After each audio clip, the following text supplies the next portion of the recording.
right, ladies and gentlemen, boys and girls, children of all ages. This is a brand new segment that I hope to keep running every time that I come back from a big weekend dance event. Why am I doing it this way? Because I hate typing things out and people pretty much don't read long posts to begin with. So I figured this was the best way to do it and I could show off some of my personality that you all love anyway. So I'm calling this segment the Redneck Revolution Weekend Dance Review. And we'll get into it right after our word from our sponsors. Oh, we don't have any sponsors. Okay, then we'll move on from that. Hopefully we'll have some in the future. Anyway, I was going to do this for last weekend when I came back from Chattanooga, but things happened. I got home way late. I was exhausted, had to get ready for the event that I'm about to talk about. Now, I'm going to give you a little bit of backstory. I go to Fort Wayne, have been going to Fort Wayne the past 5 years to compete in choreography and be a part of the Fort Wayne Dance for All. If you've been around the dance community as long as I have, you probably know that that event was originally headed up by Dale and Tiny Curry and the Hardwood Shiners, and it was called the Dance Team Showdown. Okay, well, Dale and Tanya decided they wanted to raise a family, so they turned it over to Jamie Marshall, and Jamie has done a fantastic job keeping that event going. She renamed it the Dance for All. You know, Dale and Tanya went and did their thing, and then about a year ago, I'm in Fort Wayne, I have my team there. 2 years ago, we did a routine just for the fun of it, and it got Tanya's mind going that, hey, we need to do all this again. So she contacted me about a year ago and said, hey, would you be interested in coming and being an instructor at this very first event? I'm like, okay, sure, that'd be great, because honestly, if I'm being honest with everybody, I have never been an instructor at one of these large events. It's always been on my bucket list. I can cross that off. I normally do one-day workshops, fill-in teaches here and there, nothing this large before. And when I say this large, truly this large, okay? I said, sure, I'll be a part of this very first inaugural event called the World Dance Showdown. A little bit later, she said, do you think you might judge international choreography for me? I said, sure. 141 entries from that. So, we're doing this thing around the world. And I have to say, I'm sorry, Jamie, but you've been dethroned. Fort Wayne Dance for All has been dethroned as the largest choreography competition in the United States because I believe they said 200 entries for the World Dance Showdown. And it wasn't just about the choreography. There's more to it, and I will get into that. But I want to say one thing to everybody that competed in the choreography division. Hey, if you didn't win, that's the way it goes. But you got to have your work seen. Take a look at those scores afterwards. Find out what you need to work on. Take a look at the judges' notes.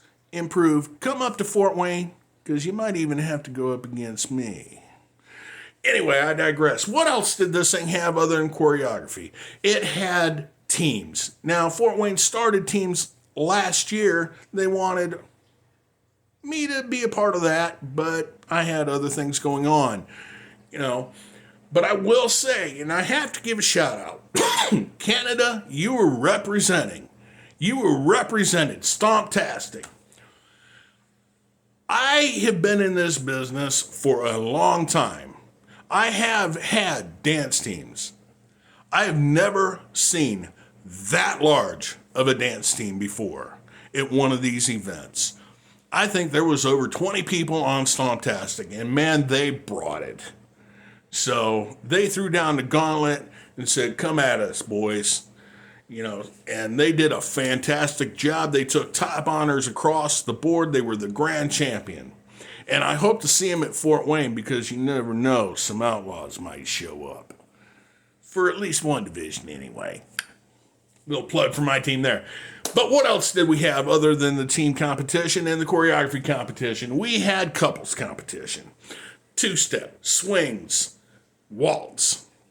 It was phenomenal to see all this again. I mean, I see it in the UCWDC if I managed to make one of those events to spectate, but they really did an excellent job with that. And not only was there the team competition, If you took my class, you know what you should be typing in the comments section right now. Squirrel. Anyway, it wasn't just the teams, it wasn't just choreography, and it wasn't just couples. Individuals got to try their hand doing line dances. And I have to tell you, it was absolutely a joy to watch all the divisions of line dance going on. John Robinson got one of his dances that these people had to perform.